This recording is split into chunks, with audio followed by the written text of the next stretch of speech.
네, 취재를 직접 해온 기자들과 얘기를 나눠보는 취재 현장인데요. 주로 IT 기업 얘기해주는 산업부의 박혜린 기자 나와 있습니다. 어서 오십시오. 안녕하세요. 앞서도 저희가 네이버 얘기를 조금 했는데 네. 오늘 네이버하고 카카오 얘기 조금 더 자세히 하기로 돼 있네요. 네. 네이버가 주가가 점점 좋아집니다. 네. 좋은 소식이 좀 있나요? 네, 네이버의 올해의 전략은 글로벌입니다. 네이버는 2022년 글로벌 3.0이라는 목표를 제시했는데 이 해외 매출 비중 50% 달성을 목표로 제시를 했습니다. 올해 네이버 웹툰의 미국 증시 상장으로 이 전략에 큰 결실을 맺을 전망입니다. 올해는 네이버 웹툰이 북미 시장에 발을 들인 지 딱 10년 되는 해로 의미가 더욱 큰데요. 지난해 3분기 기준 네이버 웹툰의 글로벌 거래액은 1조 3천억 원을 돌파하는 등 급격히 성장하고 있습니다. 아울러 수익성 또한 개선되고 있습니다. 네. 김남선 네이버 CFO는 이미 지난 5월 현재 수준으로 이용자와 거래액이 성장하고 연말까지 흑자로 전환하면 내년 성공적 상장이 가능할 것이라며 상장 목표 시점을 제시한 바 있습니다. 네. 올 2월 성적표가 공개돼 봐야 확실하겠지만 시장에선 네이버 웹툰이 지난해 20여 년 만에 적자를 마감하고 올해 적극적으로 상장 준비를 하고 있는 것으로 평가하고 있습니다. 아울러 최근 최고 재무책임자 겸 CCO도 미국 재무통인 데이비드 리를 영입하는 등 리더십도 정비하며 막바지 전열을 갖추는 모습입니다. 네이버 웹툰이 상장하게 되면 네이버 계열사 중 유일하게 상장한 기업이 되는 것으로 이후 스노우와 그 자회사들이 상장 후보로 거론되고 있습니다. 사실은 카카오와 달리 네이버 같은 경우에는 계열사들의 상장이 그렇게 네. 많지 않았지 않습니까? 근데 이제 네이버 웹툰이 상장하면 네이버도 이제 계열사 상장이 이거 말고도 다른 것도 하느냐 이것도 관심일 것 같고요. 예, 그렇습니다. 관심은 이제 이 네이버 웹툰을 왜 국내가 아닌 미국으로 가져가서 상장하느냐 아니겠습니까? 아무래도 가치 평가를 받는데도 도움이 된다 이건가요? 맞습니다. 기업 가치를 더 크게 평가받을 수 있기 때문인데요. 미국 증시에 상장하게 되면 미국 빅테크 기업들의 멀티플을 적용받다 보니까 국내보다 통상 더 높은 기업 가치를 평가받을 수 있습니다. 이미 네이버 웹툰은 미국을 중심으로 지배구조 개편을 마친 상황입니다. 2020년 미국 법이 웹툰 엔터테인먼트를 스토리 콘텐츠 최상위 계열사로 바꿨고요.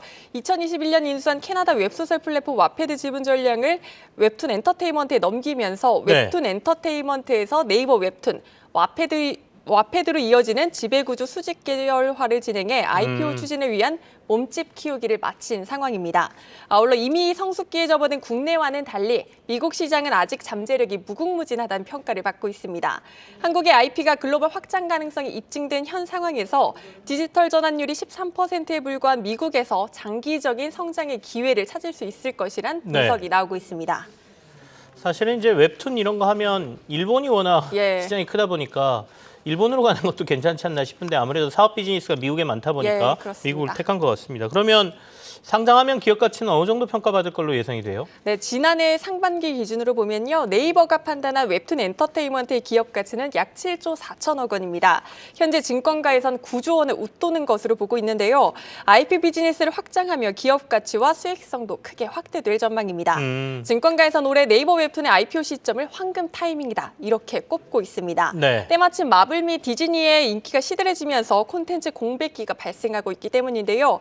마블과 DC의 인기가 꺾이는 상황에 네이버 웹툰의 IP가 주목받을 수 있는 계기라는 설명입니다. 아울러 키움증권은 2차 영상화 사업을 영위하는 글로벌 파트너와 MOU를 맺을 개연성이 있다라며 비즈니스 모델 확대에 대한 기대감을 드러내고 있습니다.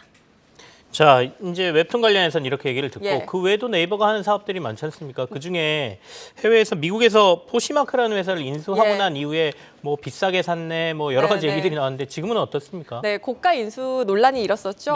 포시마크도 지난해 1분기 조기 흑자 전환에 성공하면서 논란을 불식시킨 모습이고요. 네이버 클라우드도 올해 중동 진출을 본격화하며 최소연 대표가 이끄는 네이버의 글로벌 확장 정책이 본궤도에 올랐다는 평가가 이어지고 있습니다. 박혜린 기자와 함께 조금 더 얘기를 해보겠습니다. 아까 이제 공정위 제재가 3월께라고 얘기를 했지 않습니까? 이 기자가. 그러면 3월 제재에 대해서 투자자들이 좀 관심을 좀 가져야 되겠다 이런 생각이 들고요. 그러면 그 이후에 제재가 좀 그렇게 강하게 나오지 않는다 그러면 위기를 좀 벗어난다 이렇게 해석을 해도 될까요? 네, 보셨다시피 카카오가 국내에서 고전하고 있긴 하지만 그래도 안팎으로의 쇄신 작업이 한창입니다. 아울러 보셨듯이 그룹 내 컨트롤 타워 역할을 하는 CA 협의체를 개편해서 창업주 김범수 위원장과 정신아 카카오 대표 내정자가 공동 의장을 맡았잖아요. 일단 시장에선 정상화를 기대하는 분위기가 우세합니다. 시장에선 카카오가 전면 쇄신에 나서면서 인력 조정과 마케팅 효율화 기조로 수익성 개선이 뒤따를 것이란 긍정적인 전망이 이어지고 있습니다. 아울러 광고 업황이 개선되고 있고요. 금리 인하 기대감까지 반영되며 카카오를 향한 우려들이 해소되고 있다는 분석이 나옵니다. 증권가에서 올해 카카오의 매출과 영업이익 각각 전년 대비 14.9%, 29.6% 증가할 것으로 전망하고 있습니다. 다만 SM엔터테인먼트 시세 조정 관련 사법 리스크는 여전히 남아 있습니다. 남아 있는 게 이제 SM엔터테인먼트 인수하면서 일어났던 시세 조정 혐의, 이게 어떻게 결론 나느냐도 굉장히 중요하겠군요. 알겠습니다. 산업부의 박혜린 기자와 함께했습니다. 고맙습니다.